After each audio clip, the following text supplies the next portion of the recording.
Hi friends. आज हम बहुत ही फेमस पोइट है जॉन कीट्स, उनकी एक बहुत ही फेमस पोएम है on first looking into Chapman's Homer. ये जो पोएम है on first looking into Chapman's Homer is a sonnet. ये एक सोनेट है written by English poet John Keats when he was just 20 years old. ये जो poem है पोइट ने बहुत अपनी अर्ली एज में लिखी थी, जब वो 20 ईयर्स के थे। Essentially it is a poem about poetry itself. ये पोएम जो है वो ये पोइट्री के बारे में ही है, डिस्क्राइबिंग ए रीडिंग एक्सपीरियंस। उनके रीडिंग एक्सपीरियंस के बारे में is profound that an entire world seems to come to life. कि जो पहले वो जो होमर है उन्होंने ग्रीक और लैटिन में लिखा था, लेकिन जो जॉन कीट्स है वो मेडिकल फील्ड से थे, बाद में लिटरेचर की दुनिया में आए। इनको ग्रीक और रोमन लैंग्वेज समझ में नहीं आती थी, तो इन्होंने ट्रांसलेशंस को पढ़ना शुरू किया। और ट्रांसलेशंस में इन्होंने एलिजाबेथ इसके पहले तो पोप को पढ़ा, अलेक्जेंडर पोप को, लेकिन पोप इनको ज़्यादा जमा नहीं। फिर इन्होंने एलिजाबेथन एज के बहुत ही फेमस पोइट थे, जो ट्रांसलेटर भी थे, जॉर्ज चैपमैन, जिन्होंने होमर के वर्क्स का ट्रांसलेशन किया था। तो इन्होंने उन ट्रांसलेशंस को पढ़ा, और जब इनको होमर के वर्क्स को समझ में आया तो ये कह रहे हैं कि तब जब मुझे वो होमर के वर्क्स समझ में आए तो मुझे ऐसा लगा कि पूरी दुनिया जो है जीवंत हो चुकी है। The poem talks specifically about the translation of Homer, the classical Greek poet, by George Chapman, an Elizabethan poet, whose translations were more concerned with the reader's experience of text than loyalty to the original form. George Chapman ने जो ये translations किए थे वो इन्होंने readers के experience को concern करके लिखे थे, ना कि होमर के जो ओरिजिनल फॉर्म थे उसकी लॉयल्टी को देखकर। उन्होंने रीडर के एक्सपीरियंस को ज़्यादा महत्व दिया। The poem was published in the newspaper the Examiner soon after it was written in 1816। ये पोएम 1816 में ही लिखी गई थी और 1816 में ही पब्लिश हुई थी न्यूज़पेपर द एग्जामिनर में। इस पोएम की थीम है द पावर ऑफ लिटरेचर। ये एक पेट्रार्कन सोनेट है जिसमें ऑक्टेव है, एंसेस्टर है, और जिसकी राइमिंग स्कीम है ABBA CD।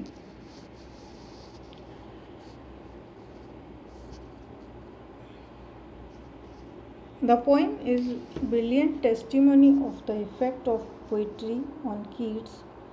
पोएम ने जब उनको होमर के वर्क्स का असली मीनिंग समझ में आया तो उन्होंने इसका कीट्स के ऊपर बहुत ज़्यादा प्रभाव पड़ा। He had spent a night in the autumn of 1816 reading poetry with his friend Charles Gordon Clark.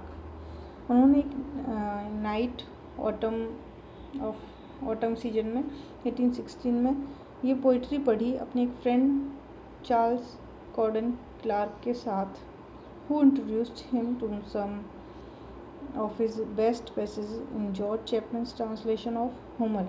जिसने इंट्रोड्यूस किया था जॉन कीट्स को कुछ बेस्ट पैसेजेस को, जॉर्ज चैपमैन के जो ट्रांसलेशंस थे होमर के बारे में उनको।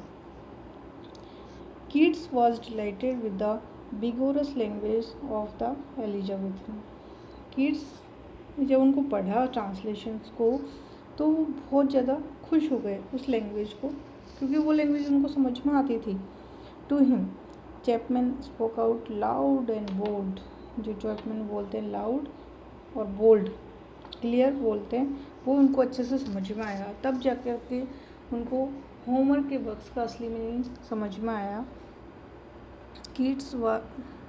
आफ्टर कीट्स लेफ्ट क्लार्क, जब कीट्स क्लार्क के यहाँ से चले गए, अराउंड डे ब्रेक, सुबह हुई, he walk to his lodgings, अपने घर पे गए। Sat down at his desk, अपने डेस्क पर बैठे। Wrote his tribute to Chapman, तो उन्होंने अपने ट्रिब्यूट के रूप में ये पोएम लिख दी चैपमैन के लिए। And had a copy on it of it to on his friends breakfast table by 10 o'clock in the morning. और इस पोएम की एक कॉपी उन्होंने अपने फ्रेंड क्लार्क को भी रखी ब्रेकफास्ट टेबल पे 10 बजे सुबह।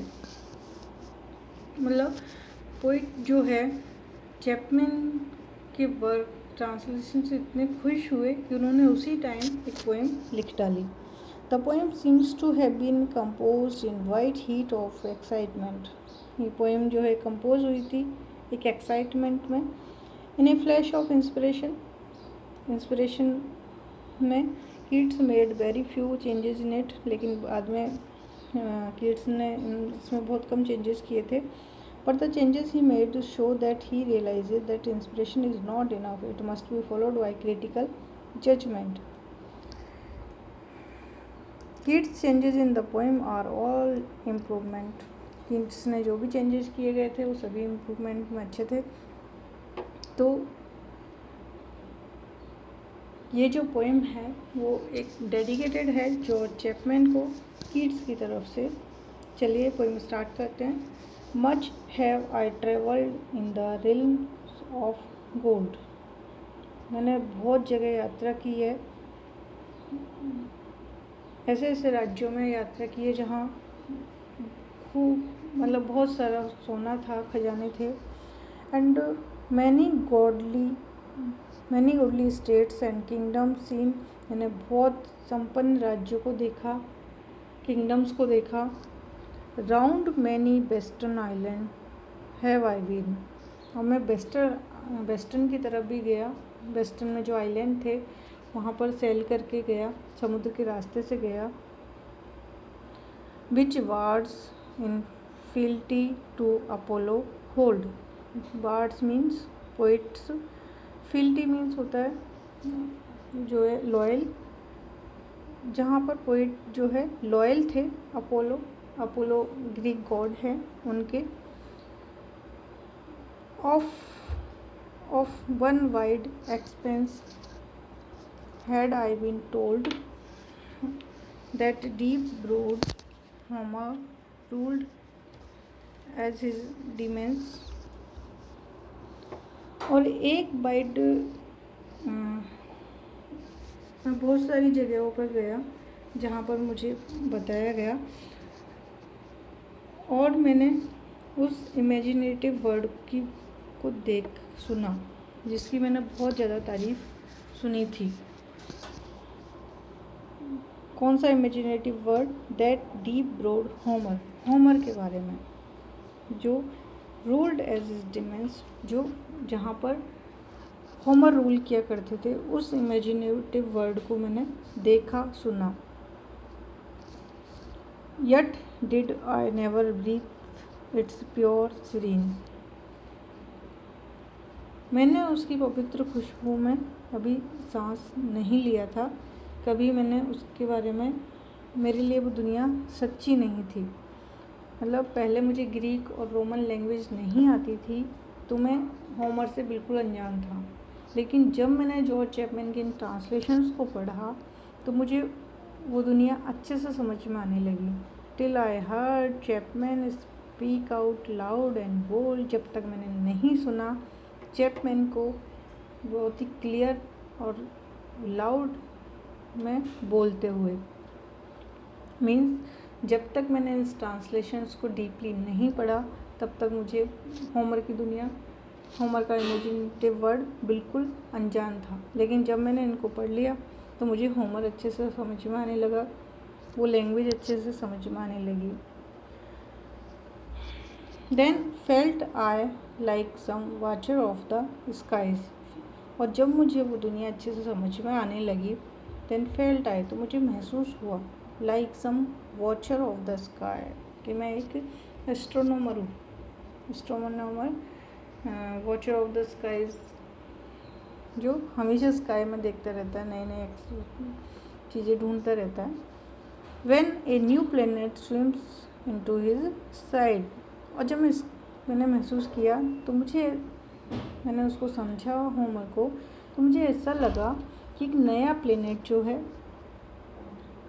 उसकी साइड में आ गया है और उसे दिखाई दे रहा है। मतलब एक नई दुनिया मुझे समझ में आ गई है। और लाइक स्टाउट कॉर्टेज जो है एक बहुत ही फेमस एक्सप्लोरर थे, एक खोजी थे जो हमेशा ही नई नई चीज़ों को ढूंढते रहते थे और वो पैसिफिक ओशन को ढूंढने निकल पड़े थे।